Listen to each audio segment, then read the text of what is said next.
என் தங்கை கிடையாதா என்று தடுமாற்றத்துடன் கேட்டாள். இல்லை என்று சொன்னாள் சமந்தா.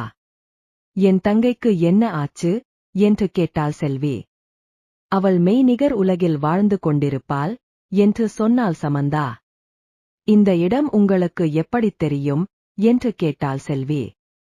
உங்கள் தங்கையின் கொஞ்ச நினைவுகள் இந்த உடம்பிலேயே தங்கிவிட்டது. எனக்கு இந்த இடம் குறித்து தினம் தினம் கனவு வருகிறது. இந்த இடத்தின் மீதும் உங்கள் மீதும் இனம் புரியாத பாசத்தை என் நினைவுகளில் இந்த உடலின் உங்கள் தங்கையின் நினைவுகள் கலந்துவிட்டன. எதையோ தொலைத்துவிட்டது போன்ற ஒரு வகையான ஏக்க உணர்வு என்னை இங்கே வரும்படி செய்துவிட்டது என்று சொன்ன சமந்தாவின் கண்களில் கண்ணீர் அரும்பியது. அவள் செல்வியை நெருங்கி வந்து கட்டிப்பிடித்துக் கொண்டாள். செல்விக்கு என்ன செய்வது என்று தெரியவில்லை. உங்களுக்கு என்ன வேண்டும் என்று கேட்டாள் செல்வி.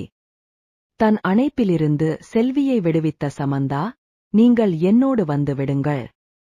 உங்களுக்கு தேவையான அனைத்தையும் என்னால் செய்து கொடுக்க முடியும்